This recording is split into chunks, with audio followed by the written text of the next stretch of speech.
Why should we give land to the Indians when it clearly says on the paper it belonged to the farmers? But surely you must realize that this is their home. These indigenous tribes have been living on this land for hundreds of years. Listen, this world is not fair. Some people win, some people lose.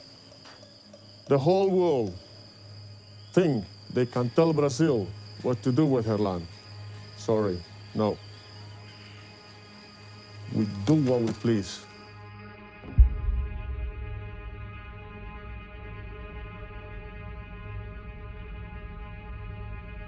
Our Earth. She is ever in flow and motion. A dynamic symphony of forces, all working together, breathing life into the four corners of the world.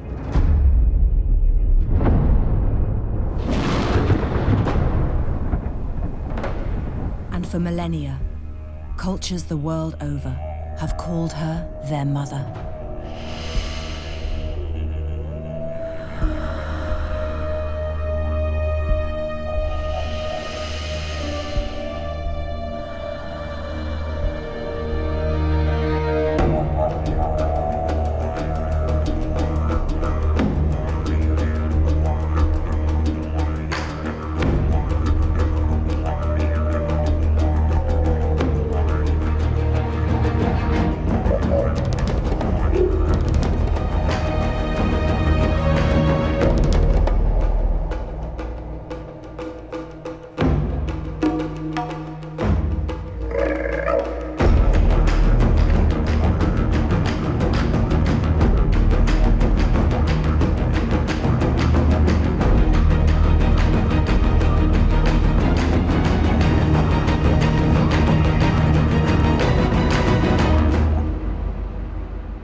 We live on an incredibly beautiful planet.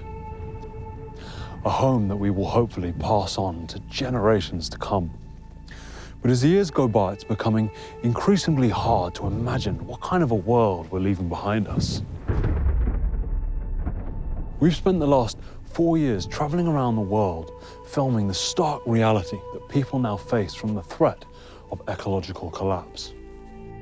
It's now become very clear to us that there's one thing driving the destruction of our ecosystems faster than anything else. Let us show you how this very same thing might just also be our salvation.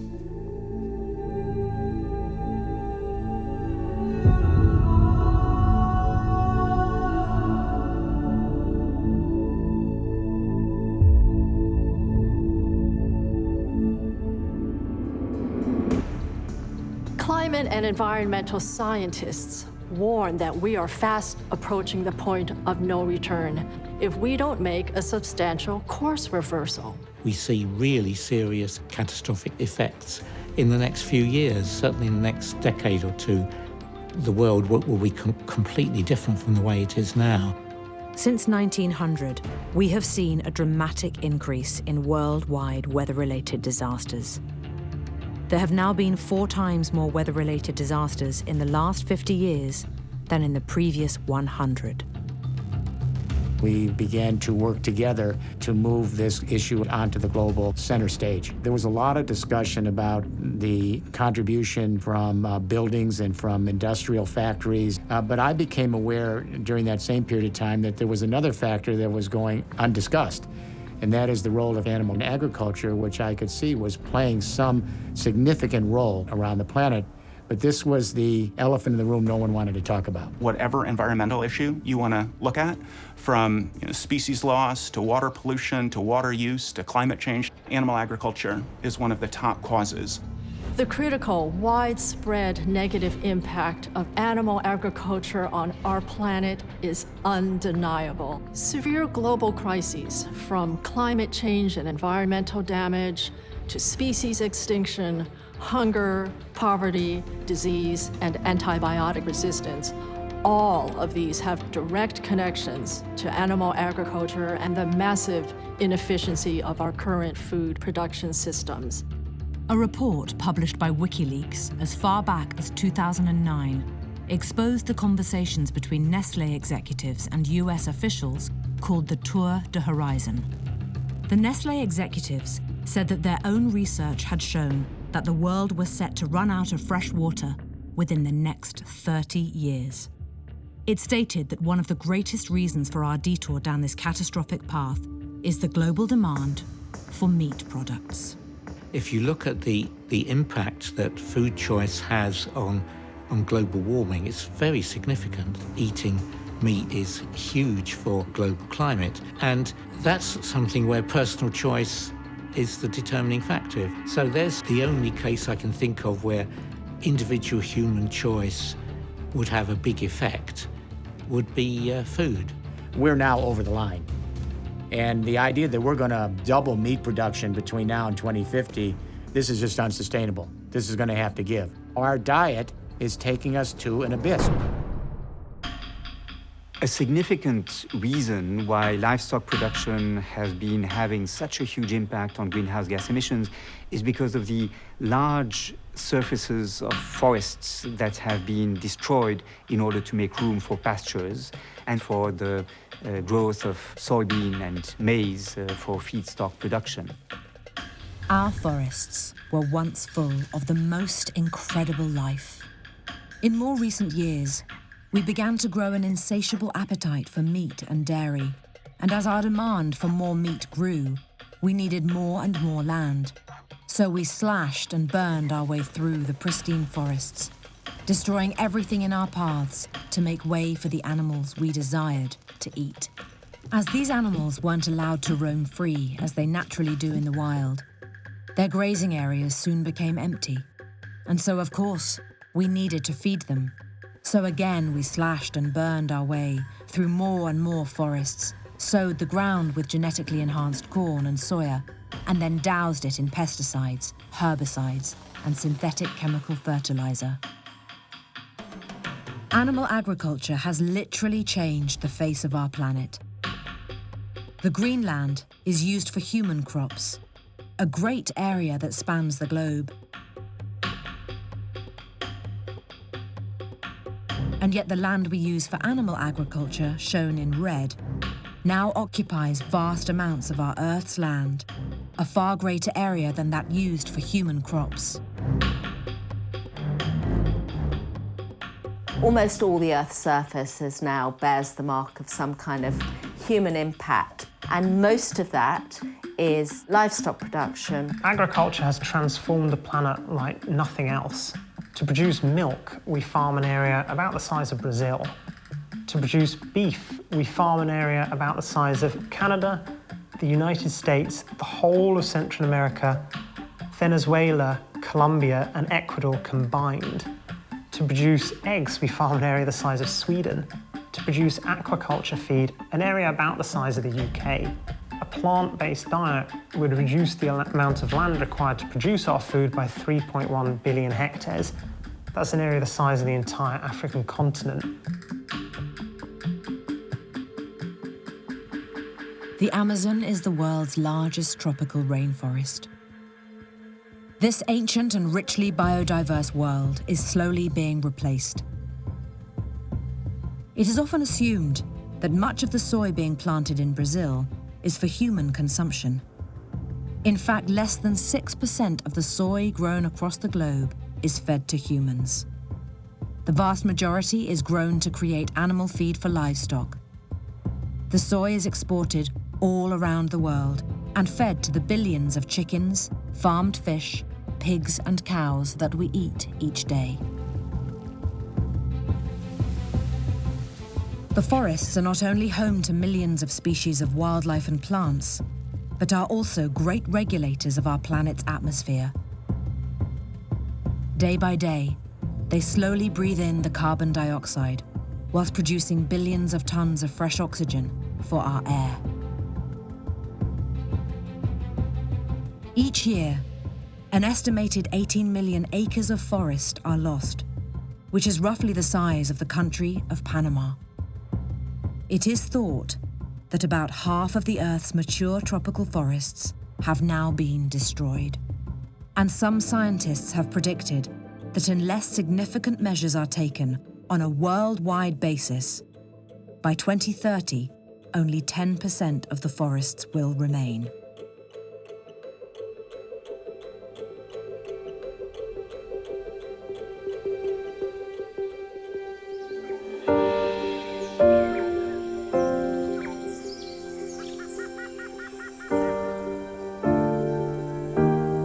One of the most precious things we have in the world is our rainforests. The rainforests are literally being chewed away by farmers who know they can make money by cutting another acre and then another acre and then another acre for meat.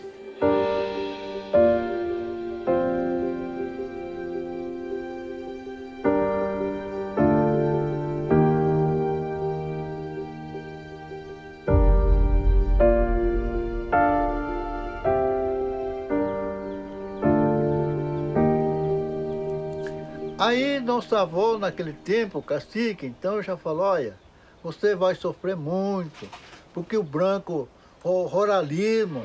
Each year, hundreds of tribespeople indigenous to the Amazon rainforest have their villages burned to the ground. They have been forcibly removed from their land, with many of them murdered by the agribusiness paramilitary who seek to turn their jungle home into farmland for growing soy for livestock feed.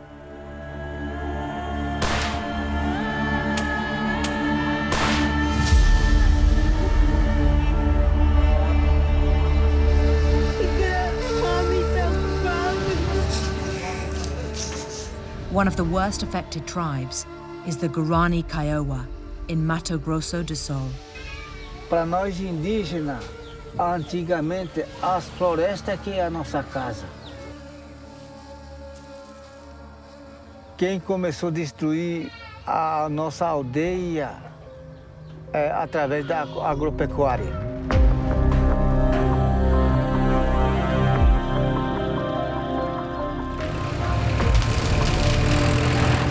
Então derrubaram as nossas matas, destruindo os animais, os rios. Eu estou falando, agora vai plantar soja, aí depois vai passar veneno, né? Tudo coisa. Vai passar adubo também, vai cair tudo no rio. E nós revoltando nos terroir para sustentar a nossa família.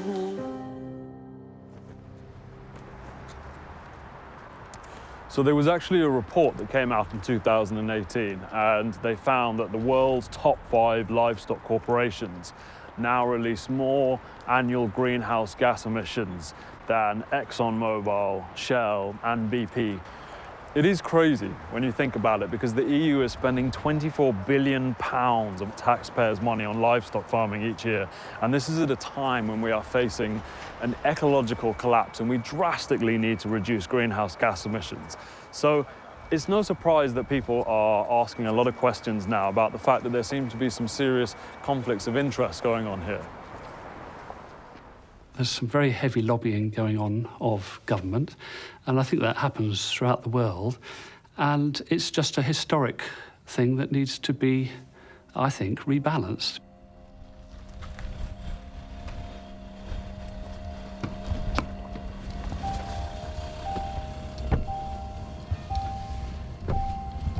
As I've mentioned to you over the phone, I've worked with a number of large livestock companies around the world. So the way it works is that a representative from pays us usually up to €500,000. We then target the relevant politicians from different governments around the world, and motions are made to pass legislation in favour of the company's business strategies. For environmental policy, we can be very persuasive in order to abolish or heavily relax environmental regulations in government, so our clients have more freedom in their work.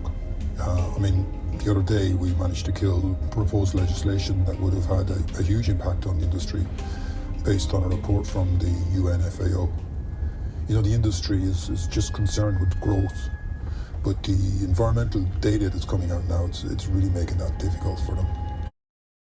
Today, democracy does not always function as well as it should because of the huge influence that agribusiness corporations and livestock producers in particular exercise on decision-making. A former director of the United Nations Food and Agriculture Organization, Dr. Samuel Jutzi, warned as far back as 2010 that interventions by agribusiness lobbyists were blocking reforms that would offer better standards for human health and preserving the environment. Big animal agribusiness corporations and food producers' influence over political decisions about the regulation of their industry has long been a concern for campaigners who see the narrow interests of the industry taking widespread control. If we have any doubt about how powerful this influence is, we can recall that, for example, when the Advisory Committee on Dietary Guidelines in the US made recommendations to the US government as to how dietary guidelines should be shaped, they were blocked by this very powerful lobby of agribusiness interests. In 2013, the United Nations Food and Agriculture Organization released a landmark report called Tackling Climate Change Through Livestock. The report states that livestock farming is responsible for more greenhouse gas emissions than all global transportation combined. A growing number of scientists believe that the impact of animal agriculture is, in fact, even worse than stated in the FAO report. There are close ties between the research organisations and government policy and industry. It's very pervasive because livestock industries depend on government policies that support them. The FAO report was prepared within the FAO by specialists of agriculture and livestock production, not by specialists of the environmental issues associated with agricultural production. I believe that a more serious concern, of course, is that the International Meat Association was involved in preparing the report, which does raise the question of the independence with which the study was prepared. Government policy in that regard is not for the benefit of the land, it's for the benefit of the industry. In their report, the FAO partnered up with member countries, non-governmental organisations and many other organisations including the European Feed Manufacturers Federation, the International Dairy Federation, the International Meat Secretariat, the International Egg Commission, and the International Poultry Council. In an industry worth over $1 trillion, are these not the very institutions that have the most to lose from a damaging scientific report against livestock farming?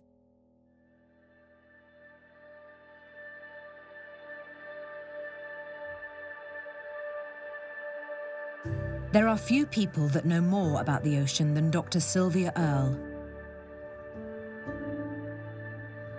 Dr. Earle was the first woman to become chief scientist of the United States National Oceanic and Atmospheric Administration, and held the record for spending more time walking along the seafloor at depth, untethered, than any living person. When I was a child, the idea of a dead zone in the ocean was not even in our vocabulary. But in the 20th century, as agriculture began to greatly expand, the areas around the coast began to show signs of wear and tear. The first, most notorious spotlight area, I think, was off the Gulf of Mexico. And it has simply grown over the years, an annual phenomenon that is coincident with the application of massive amounts of fertilizer. The millions of square miles given over to growing feed for the animals we eat are heavily sprayed with nitrogen fertilizers. The nitrogen runs off the fields, working its way down rivers and eventually into our oceans. The nitrogen-rich water stimulates massive overgrowth of algae, resulting in algal blooms so large they can be seen from space. The algae starves the water of oxygen, leading to the death of the marine life around it.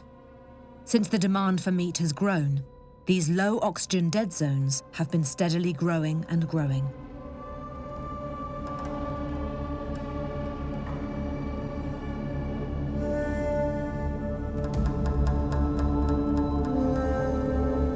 There are hundreds of dead zones that have developed all around the coastlines of the world. And okay, people say, that's too bad for the fish. So sorry, fish. But We need to understand that what we do to the ocean, we're doing to ourselves.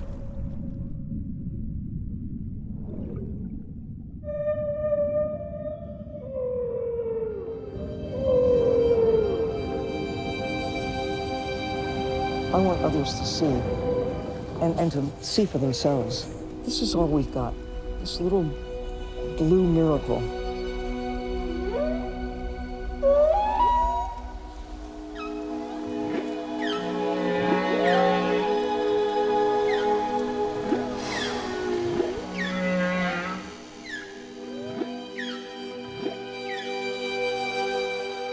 It is believed by some that switching from eating meat to fish will have a beneficial effect on our planet.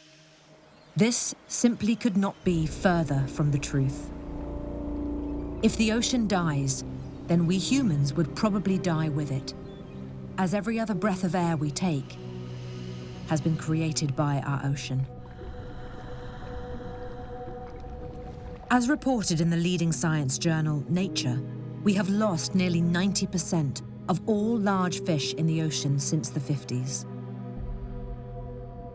One of the most in-depth studies ever carried out investigating fish stocks, also in the journal Nature, stated that at the current rate of fishing, the world's fisheries are predicted to collapse in less than 30 years. According to IPBES, the intergovernmental body which assesses the state of our biodiversity, the leading cause of marine life extinction is fishing. Our taste for fish is literally draining our oceans of life.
Today we have agreed on fishing opportunities for European fishermen worth more than 5 billion euros and benefiting more than 50,000 fishermen.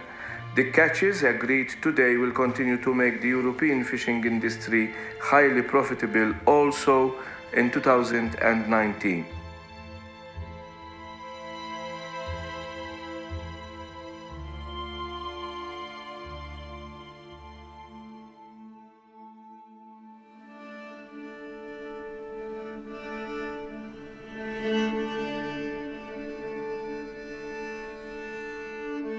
Norway, a beautiful country with breathtaking landscapes.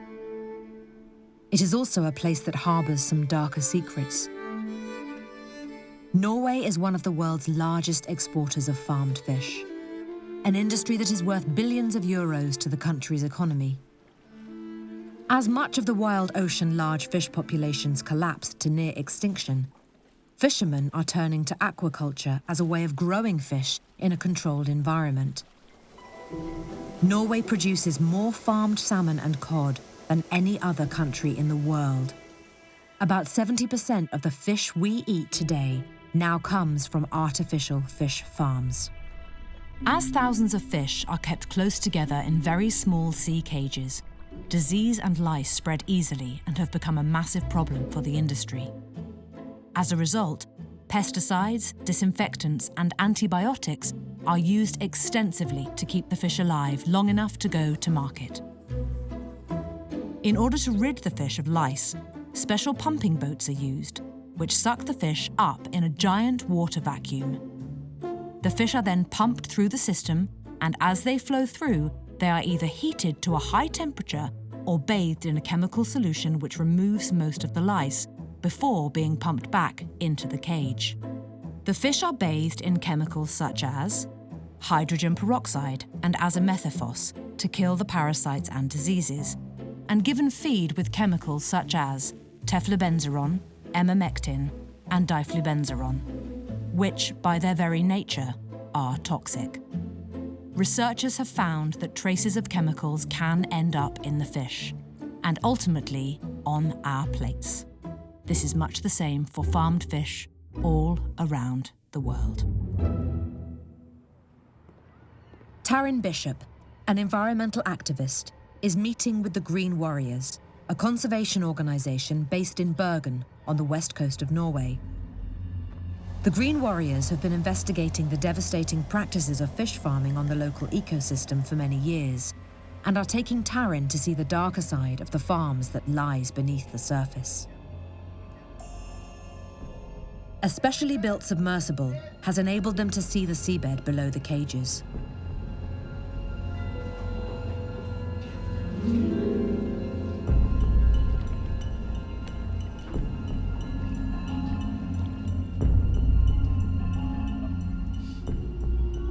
All along the ocean floor lies a thick layer of sludge made up of fish waste, bacteria, and uneaten feed.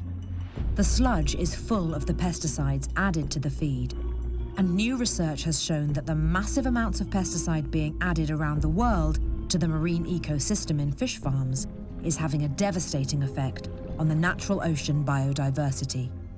The sludge also releases large amounts of climate-warming methane. Researchers at Oxford University have found that some types of aquaculture are now releasing more methane than beef production. Liv Holmfjord is the head of the Norwegian Directorate of Fisheries. Whilst in Norway, we were given information that not only is she in charge of regulating the country's fish farm industry, but also owns shares in one of Norway's largest fish farm companies. Many conservation groups feel this is a great conflict of interests. Holmfjord has agreed to meet Taryn to answer questions about the state of Norway's fish farms. Well, fish farming is quite a new industry in Norway. It started back in the 1960s with some local entrepreneurs starting with hobby, and it's grown until it's a €1 billion industry today. And seafood is the second largest export industry in Norway, and fish farming accounts for 2/3 of the export value of seafood. So recently, we found out that you also have shares in one of the largest fish farm companies in Norway. Do you not feel that that's a conflict of interest? Of course, there could be a conflict of interest, but this is a fact that's been known since before I got this position, and I've been open about it. I'm not involved in the business from day to day or at any. So it's, and if there's, we have, and I have. Sorry, I have to. Do you have to start over again? Hva heter det for noe da?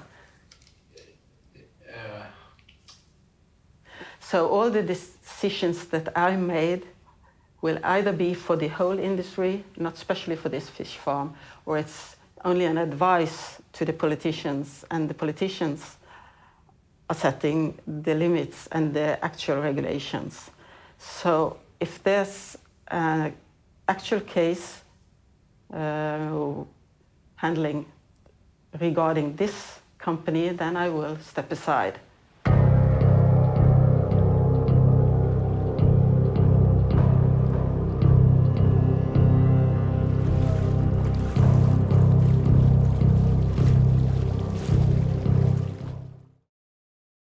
When on a few jobs I was working here over the years as a diver, we used to be around the fish farms cleaning the dead, deceased fish from the nets and fixing the nets, etc. after storms. And on occasion we'd seen some of the boats coming in to clean the lice off them. It's quite a lot of dead fish, you know, diseased or they've died. It's a lot of pink mush, you know, not healthy look. Having seen what I've seen and worked on the various sites round about where I've been in Scotland, I wouldn't eat farmed salmon. No, I would have. Pretty rank. Salmon is marketed as healthy. It's also marketed in a very devious way, deceptive way, that they think it's a wild product. So it's a fake product, it's a fatty product, it's contaminated, it's marketed as healthy, but it's not. So salmon, if you see salmon, alarm bells should start ringing. It's pretty grim when you dive down to the bottom of the cages because, you know, we always see the bottom full of dead fish. And it's basically because many of these fish are so diseased, so parasite-ridden and laden with chemicals that they become sick and they live out their sad, short lives, basically looking like zombies. You know, you don't see this when you go to the restaurant or the supermarket, but this is basically what a lot of the fish actually look like before it ends up on our plates. So tonight, Don wanted to show us how much of the farmed fish actually dies because of the very unnatural and unsanitary ways that they are kept. And they have rows of very large metal containers that they are constantly filling up with the dead fish. And I have to say that the smell as we get closer is actually pretty disgusting. So this is the sordid side of salmon farming in Scotland. This is the dirty secrets the industry don't want you to see. This is disease-ridden farmed salmon. It's 15 to 20% fat. That's where the contaminants, the cancer-causing contaminants, PCBs, dioxins, and the artificial colorings are. So this is something to be avoided at all costs. This is the salmon farm just here. We got freedom information, data from the Scottish Environment Protection Agency showing the use of over 50 tons of formaldehyde, not just at this site but other sites across Scotland. Is formaldehyde may cause cancer, suspected of causing genetic defects, toxic if swallowed, may cause respiratory irritation, causes damage to organs. Do not breathe.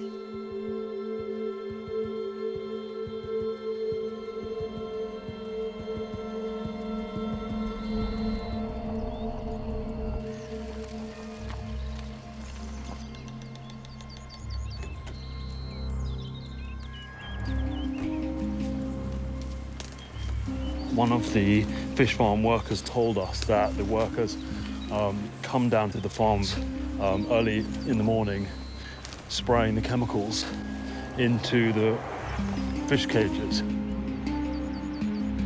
So they're obviously spraying something down there in the water. The guy who gave us the tip-off said that toxic chemicals are widely used across Scotland, including formaldehyde and also hydrogen peroxide.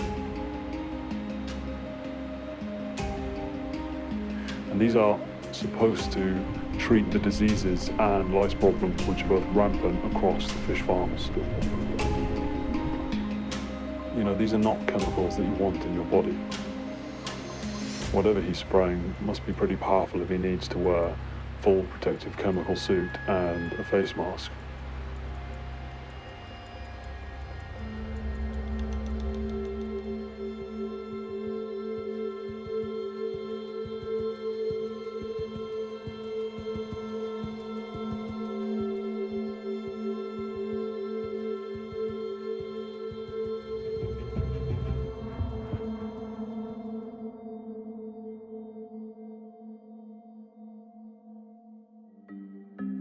As the ocean becomes a dumping ground of 7 billion people and farms saturate their fish with chemical feed, eating fish has never been so toxic.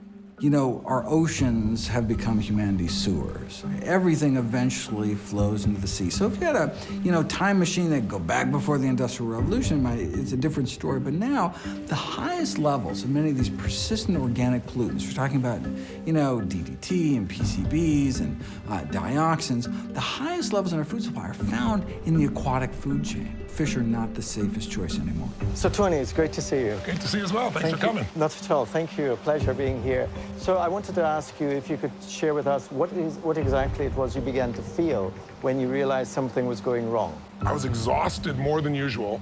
And then I was losing short-term memory, and that scared the hell out of me.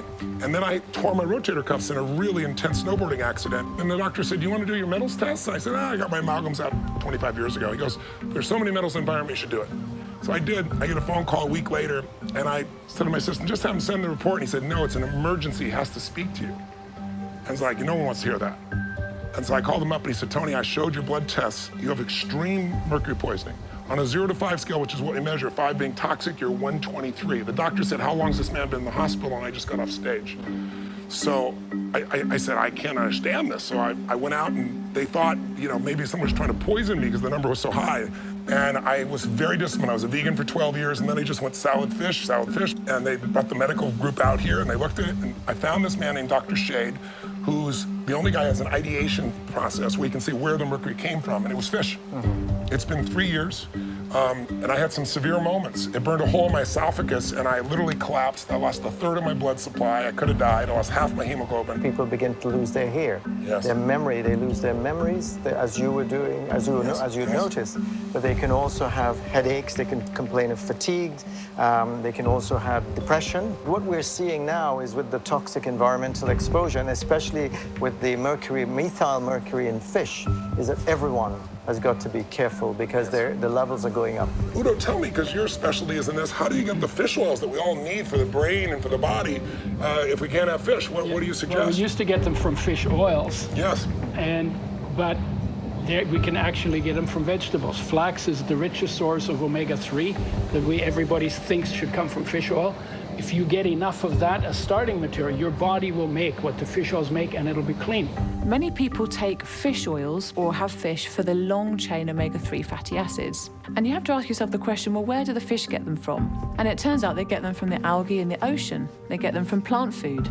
So if you want the purest form of the long-chain, ready-made omega-3 fatty acids, the best way of doing that is simply to take an algae supplement, because then you've got the purest form of it and you don't have the extra risks of having the toxins and the heavy metals and the saturated fat and the cholesterol that you would get from eating a fish. A peer-reviewed study from researchers at Scripps Institution of Oceanography at UC San Diego undertook one of the largest studies of fish pollutants in the world. The scientists found toxic contaminants in fish right across the planet's oceans. Nobody would go to the nearest body of water and put in like a cup and drink the water. You're basically getting the concentrated toxins if we're eating fish. Our oceans have also become filled with plastic. As the oceans are so large, it is a challenge for any scientist to accurately understand where most of this plastic is coming from. The Great Pacific Garbage Patch, covering an area of about 1.6 million square kilometers, may provide a unique opportunity to better understand the growing problem of microplastics in the sea. A team of scientists from the organization Ocean Cleanup have been studying the patch for some time and were surprised when they discovered that the vast majority of plastic in the patch is not from old drinking straws or used plastic water bottles, but from thousands of tons of discarded fishing gear broken down by the sea into trillions of pieces of microplastic. A study recently published in the journal Nature found that about 80% of the plastic in the Pacific is made up of discarded fishing gear. Many scientists agree that one of the greatest things we as individuals can do to solve this problem of a plastic ocean is to move away from eating fish and switch to a plant-based diet. At least half of the plastic in the sea today comes from discarded or lost fishing gear. Because all those nets, all those lines, all that stuff, it's just become a plasticized ocean. But we have a chance. We have a chance right now to change our eating habits. There's an estimate that there's over 5 trillion tons of plastic currently floating in the ocean. It's absolutely everywhere. Everywhere we look, we found microplastics, whether it's at the polar regions, in remote islands, Also, if we're looking on the surface or the seabed, and everywhere in between, we find microplastics. We've also found microplastics in just about every animal group that we've looked in. We've been sampling for microplastics for quite a while now, and we found that there's 27 times more bits of plastic than there are fish larvae. Microplankton are found throughout the oceans. They are filter feeders. When the researchers add microplastics into the plankton's environment, they consistently observe them ingesting the plastic particles. Unaware that the tiny particles are made up of toxic chemicals, the plankton consume them indiscriminately. The researchers observe how the chemicals accumulate within the organs of these small marine creatures. The toxic plankton are then eaten by larger fish, and researchers have found that much of the fish that we are eating today has bioaccumulated these chemicals within their flesh.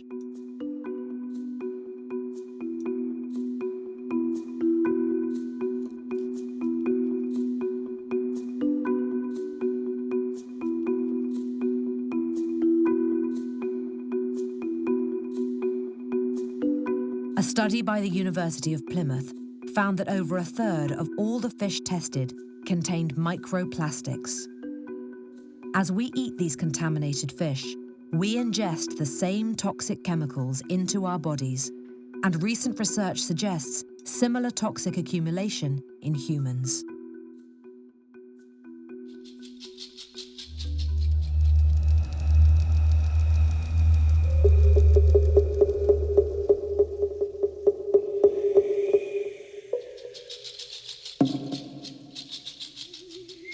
Our scientists tell us we're now in the 6th extinction event of life on this Earth. It doesn't even make the headlines. No one even knows about it. Saya kesemua walaupun ni mati kena, hati mereka ni mati kena. Nani ke? Jauh siapa ni? Sia hanya semene kati sebenarnya.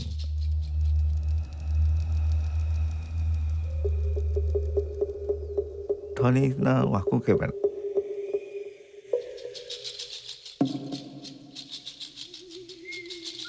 Thera ate nekuni.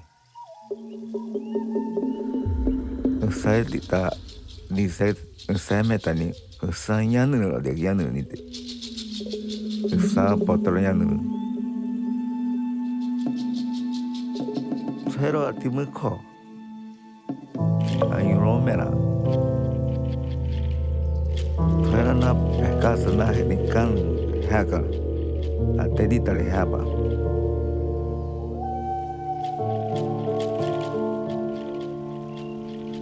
Nekuni saya kepe pasta di haka. Saya lah yang negara waikna. Ni nane nenong kapan.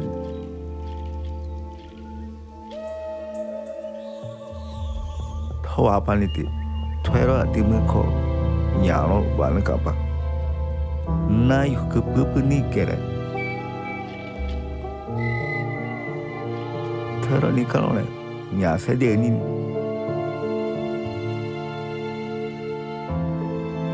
Tahu apa ni? Ni kalau ni.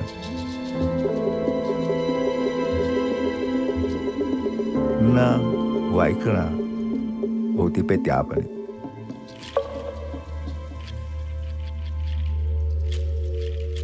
We've had 5 mass extinction events on this planet in 450 million years. Let me be clear on this.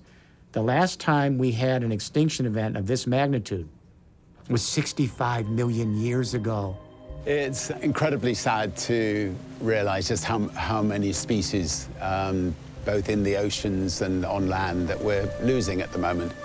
And it's up to all of us to make sure that this doesn't happen in the future. Today, over 26,000 species are currently threatened with extinction, and the most important driver of that is our use of land for agriculture. Over time, livestock have been a major driver of biodiversity loss. Some have predicted that by 2045, the species loss will be so great that we won't recover. The Earth will suffer ecological collapse. And the biggest thing you and I can do is change our diet. Some scientists have begun to call this current crisis a biological annihilation. According to the journal Science of the Total Environment from Florida International University, livestock farming is the leading cause of biodiversity loss. According to a study published in the journal Science, if the entire world were to switch to an exclusively plant-based diet, we would free up over 75% of the world's arable land, and many of the forests previously cut down for livestock farming could be restored. There are now many great initiatives around the world doing just that. Ecosia, an online search engine similar to Google, is one such initiative that uses the revenue made from advertising to pay local communities to replant trees. One of Ecosia's main foresters is Mauricio, who has been working hard to replant the rainforest in Brazil. Plantei minha primeira árvore, eu tinha 5 anos de idade. Eu nem imaginava que 20 anos depois, esse esforço tão pequeno teria virado uma das iniciativas que mais plantou árvores na história do Brasil. Foram mais de 2,5 milhões de árvores, 2.000 hectares plantados, muitas áreas preservadas pela ação de combate a incêndios florestais.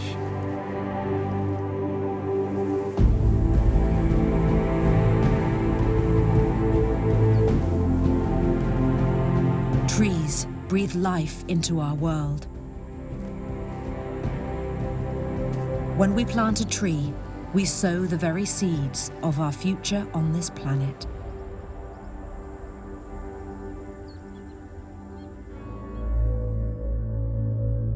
The most recent in-depth study into the environmental impact of what we eat was a peer-reviewed journal by an international team of researchers.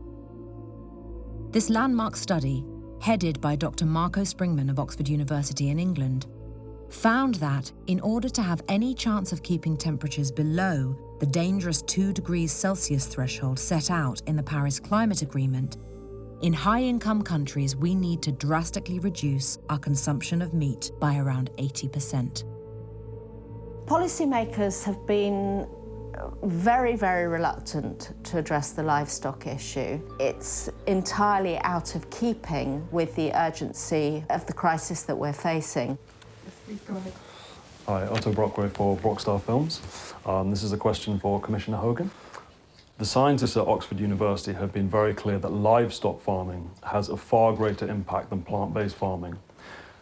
With this in mind, would it not be common sense to reduce the billions in subsidy payments to livestock farming in Europe and offer them to plant-based farming instead as an incentive to a much more sustainable food system?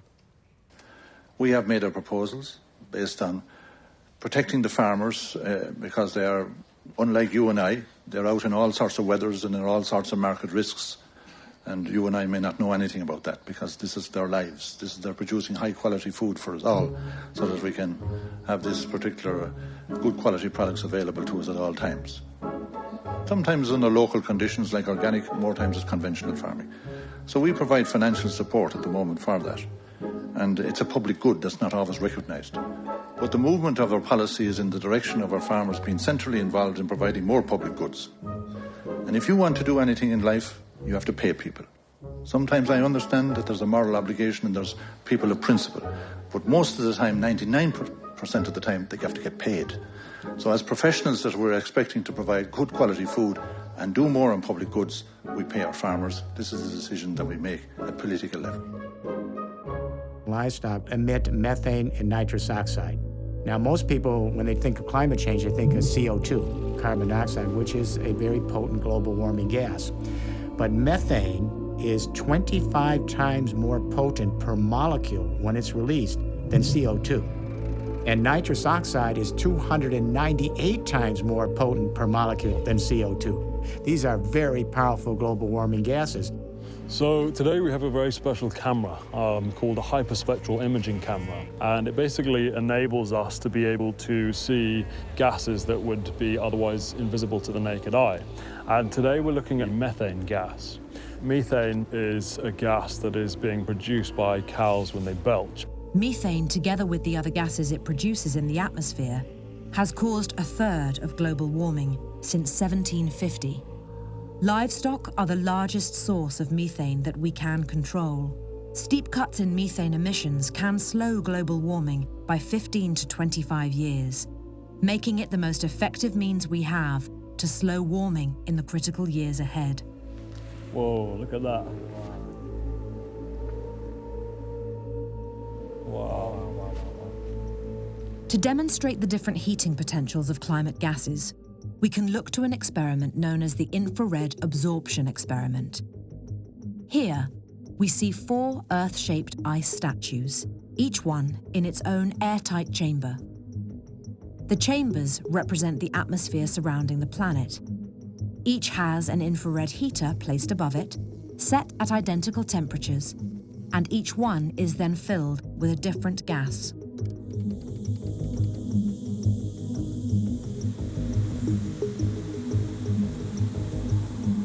The first chamber is filled with normal air that we breathe from day to day.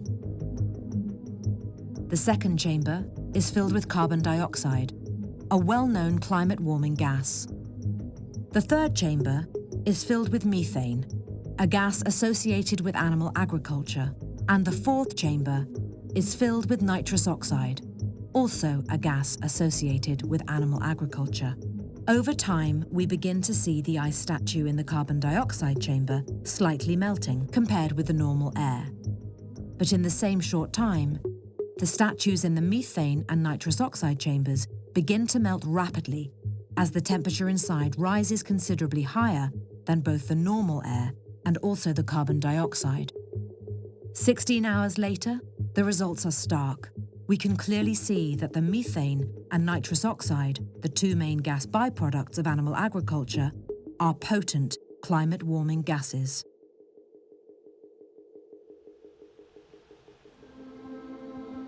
Of the estimated 70 billion land animals reared for human consumption each year around the world, nearly 90% are chickens. An emerging problem is that chicken consumption is now on the rise.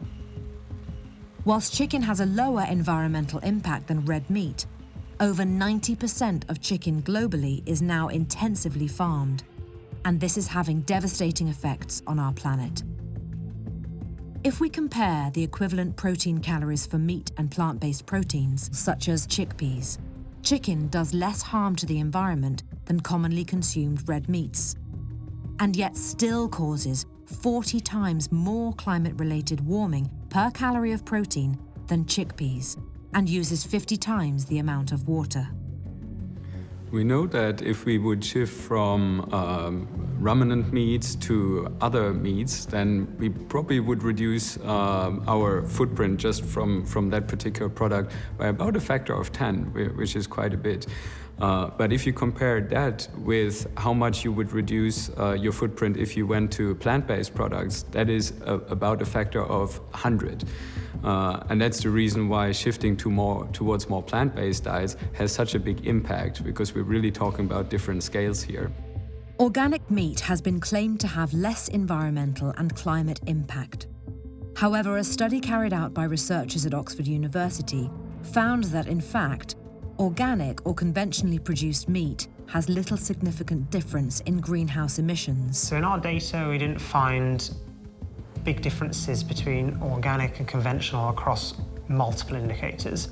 What we did find is that no matter how you produce animal products, even the lowest impact forms of production still create higher emissions and use more land than typical vegetable proteins. So that's saying something really important. That's saying that even if you go into the shops and try and purchase sustainable meat or dairy, it's always going to be better to purchase vegetable proteins instead.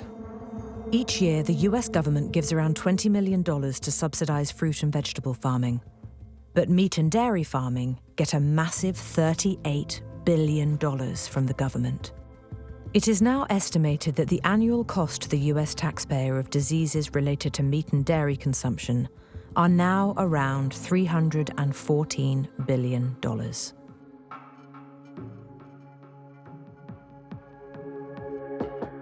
And when you cram, tens of thousands of animals in these cramped, filthy, unhygienic conditions basically live atop their feces. It's just like a breeding ground. Animal to human diseases that arise because of the way we're now treating animals, whether it's these live animal markets in East Asia, whether it's the bushmeat trade. And the concern is that with enough spins at genetic roulette on these swine factory farms, these chicken factory farms, we're gonna, end up with one of these viruses that's not only deadly to chickens, but can jump and transmit human to human and cause the next human pandemic.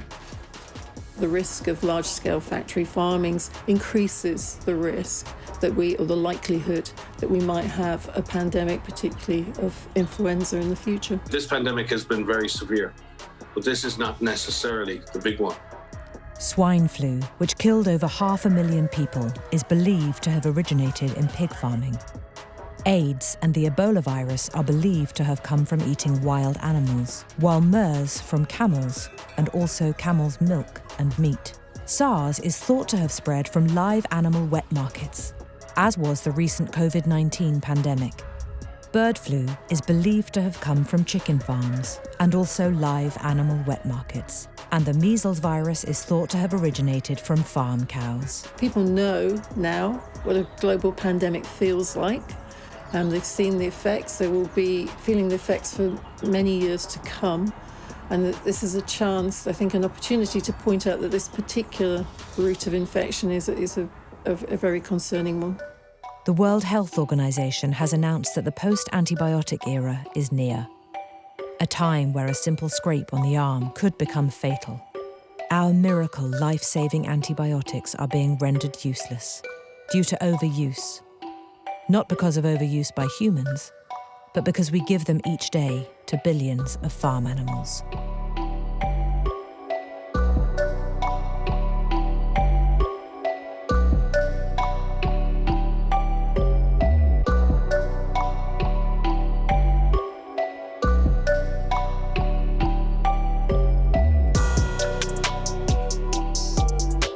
So having been a butcher for 6 years, one thing I know is that if people knew what happened in the production of their food, they wouldn't eat meat.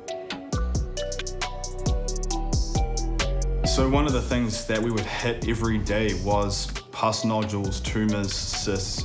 It was something that we would hit on a daily basis. Having worked in a supermarket chain, I saw this firsthand every single day. So here's one that's running along the shoulder blade. Oh. Yeah, that is what I remember in the butchery. It comes out like a thick toothpaste. I remember that every single day. That's interesting to hear you had that experience all the way over there, because in the UK, exactly the same. Yeah. We would see that on a daily basis. Those people who say it's not my butcher does this, they need to open their eyes, because if their butcher's being honest with them, we know. Yeah. We both know. And any honest butcher's going to admit it. They're not going to want to tell the public because it's going to affect their business. Yeah. But it is a fact. And me working in multiple butcheries, I saw these common trends across the board. So I know that it wasn't just isolated to the one that I was working in. It was across the board for me. People need to reconnect with what they're eating, and the whole process that we're talking about here of how that food gets to them is hidden from them, and it's hidden for a reason. Because if they saw it, it would most definitely make them want to think harder about what they're eating.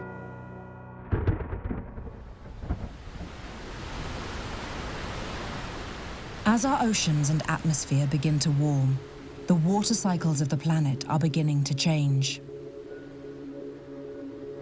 Climate change changes the water cycles of the planet. The heat that's being generated is forcing the precipitation into the clouds, so we're getting more concentrated precipitation in our clouds and more dramatic, extreme, and unpredictable water events all over the world. In the northern region of the remote Pacific island of Taiwan, the Atayal people live high in the mountains. Taiwan is no stranger to extreme weather, but in recent years, the strength and frequency of the typhoons have increased. This has had a devastating effect on the Atayal people and their way of life.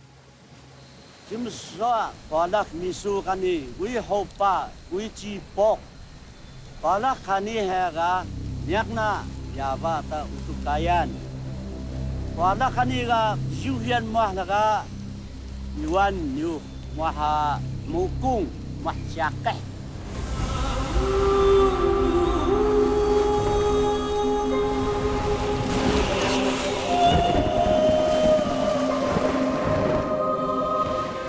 Joro laki kucipok na toki ga yaba utukai menyak nak syaga joro bela menyak ne. Ini pejuh menyak na wi.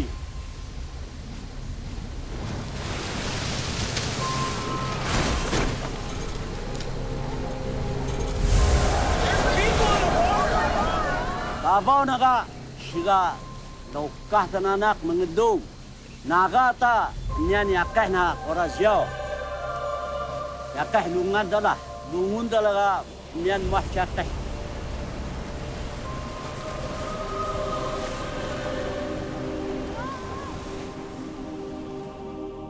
Whilst much of the world has been experiencing increasing levels of extreme flooding, in many places the opposite is happening.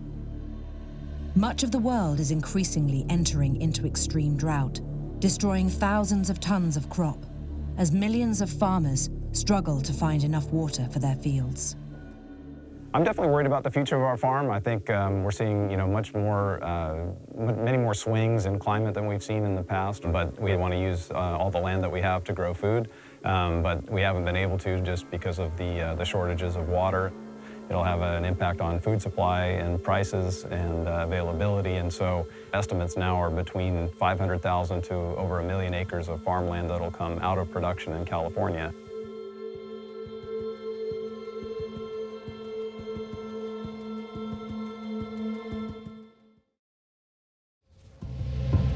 Almeria, in the south of Spain, is home to 31,000 hectares of indoor vegetable farms.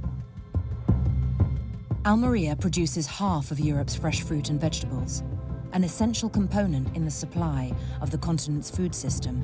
Worryingly, Spain has been in the grip of a 20-year drought, a drought that, climate experts suggest, is closely linked to climate change. In terms of water, the truth is that the drought in Spain has become a complete catastrophe. Our harvests are decreasing in massive quantities.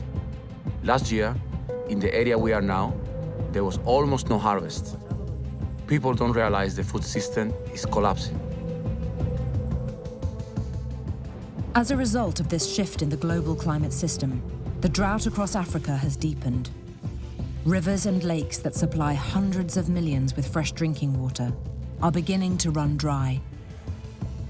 As new conflicts break out over these dwindling resources, we are witnessing the beginning of a mass exodus of people moving north, desperate to survive.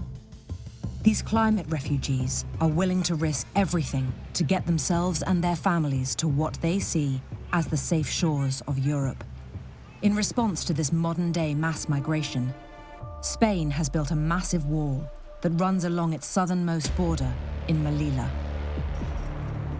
Thousands of refugees are beginning to swarm the border fences, overwhelming the Spanish police.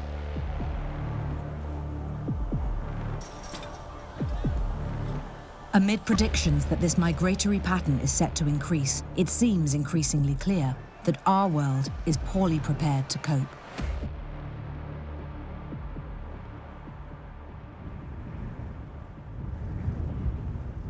Osbal, Andral, Osquigherbit, Mochelpur.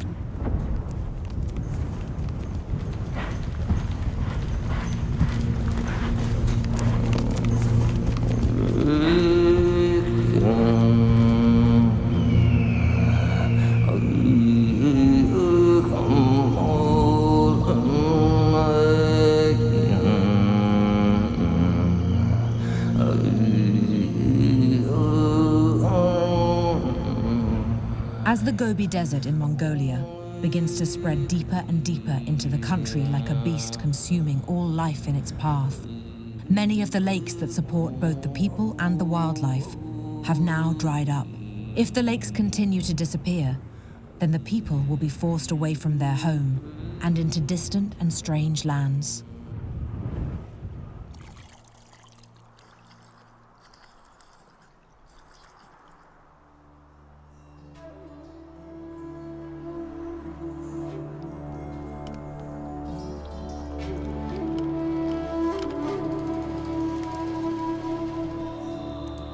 улс тэгшхэн сайхан байсан цаг саяхан санагдах юм.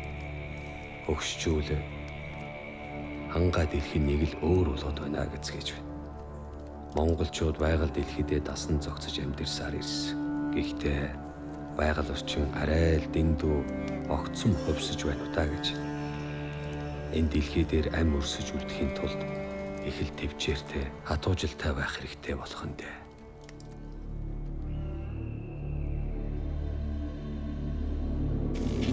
A lot of people talk about how much fresh water we use for hydrofracking.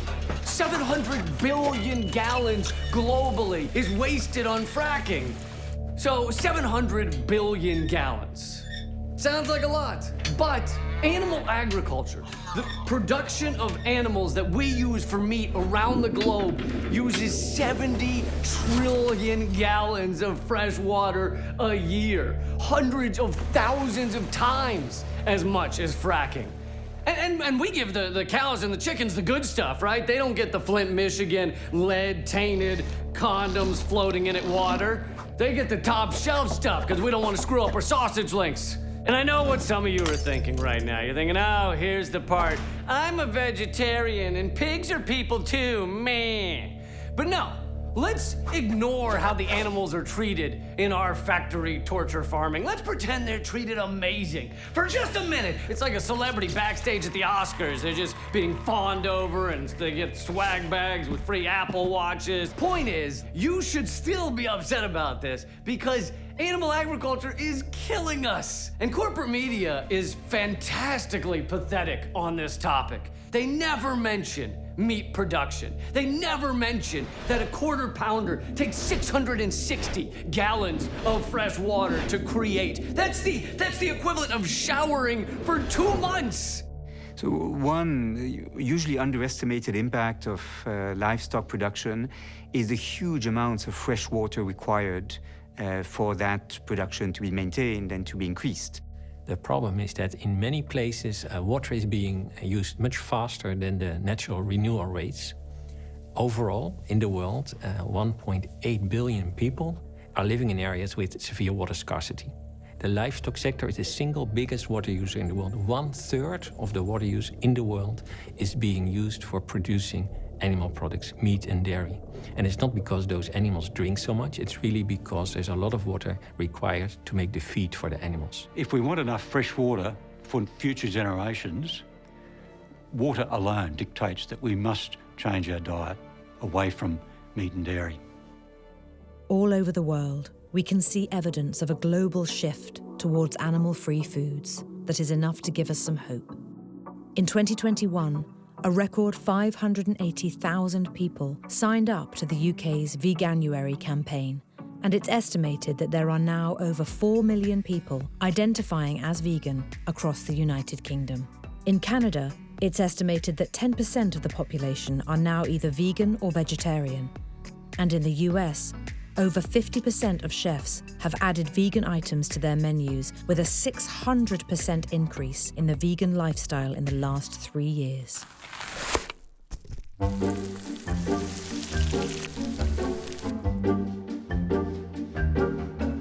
A few years ago, it was quite a challenge to get hold of good vegan food, but today we're pretty much spoilt for choice, and there are vegan options everywhere. What do you think? It tastes like a normal hot dog. Is it a normal hot dog? Like, as in, like, or is this like plant-based or something? So it is actually plant-based, yeah. So everything. It's really nice. I prefer it because I don't really eat meat that much, so this is good. Okay. Well, I like meat and it tastes good. Yeah. For not being meat. Would you be happy with that? Yeah, I'd be stoked. I love meat too much, so I feel like if I went plant-based, I'd miss it. But if this like stuff tastes the same, yeah, I'd be very happy with this.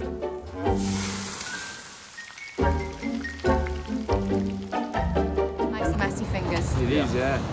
Sounds good burger. Thank you. Would it interest you to know that that's completely plant-based? And I wouldn't know. So that I would definitely, wow, that's a winner. Yeah, I'm amazed. If burgers always tasted like that, would you be happy to just not eat a beef burger again? Yeah, no, I got good veg, yeah. Yeah? I'd like you to tell me which one of these nuggets is plant-based and which one is real meat. Okay.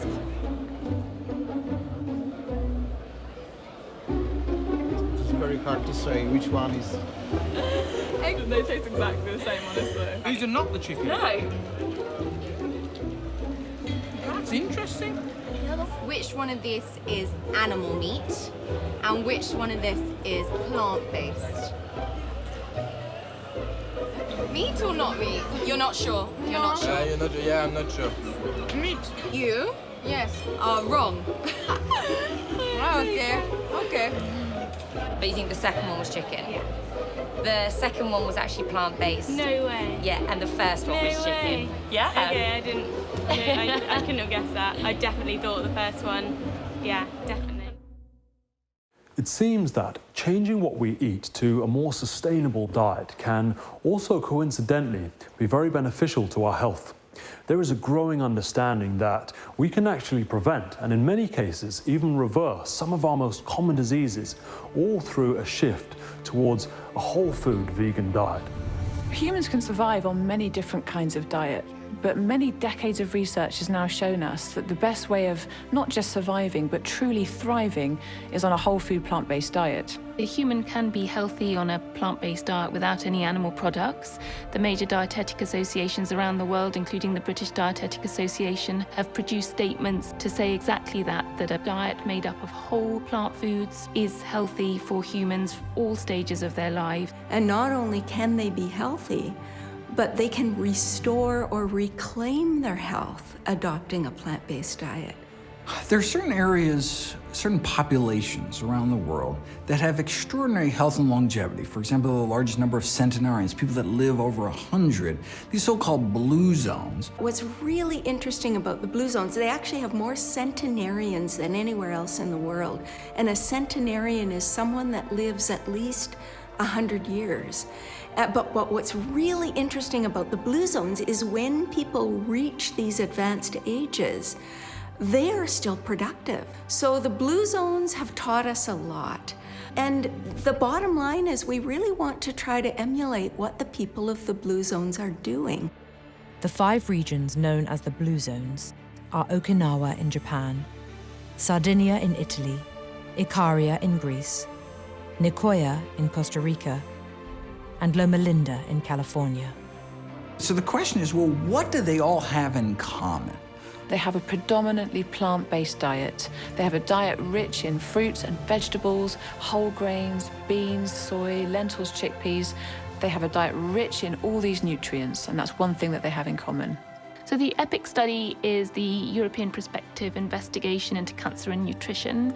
It followed over 500,000 individuals from 10 European countries for more than 15 years. Those in the EPIC study that were eating predominantly plant-based or eating high levels of fruits and vegetables lived longer, had lower incidence of cancer and heart disease. About 2,500 of the individuals in the EPIC Oxford only ate plant food, so they were vegan.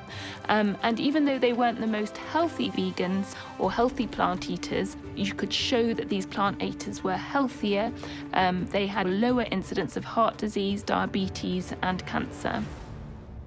From everything we have discovered on this journey, it seems that moving away from animal foods to plant-based foods instead can not only give us a whole host of amazing health benefits, but also gives us a chance to be able to leave a sustainable planet for future generations to come.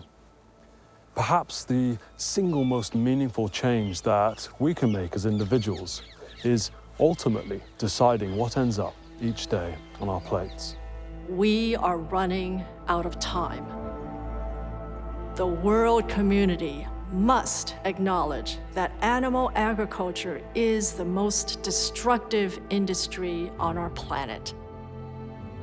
We can't wait for government policies and other organizations to create a better life for ourselves. We need to stand up now and make our voices heard. Globally, for the typical consumer, avoiding meat and dairy is probably the single biggest way to reduce your impact on Earth. Without addressing what we eat, we simply won't make it. This is a #1 priority. This is a next step in taking responsibility for our communities, our planet, our biosphere, our fellow species. People say, what can I do as an individual? It feels overwhelming. Well, you can make individual choices. We all can. Our individual choices affect the collective choices. When you hear about airplanes and cars, and we're still going to use those things. But the choices we make in our diet, this agricultural business where we use animals as the primary source of protein, the one thing I think we can all do is, as individuals, is make our own individual choices, how we're going to live, how we're going to eat. Plant-based diet makes all the difference in the world. Just make some choices that are good for you, and being good for you will be good for the planet. This planet is our home. And it is up to us what happens now. History has shown that when we stand together, united in a common cause, we can achieve great things. Before us lies an opportunity to build a world in which we can thrive. But the clock is ticking, and time is running out.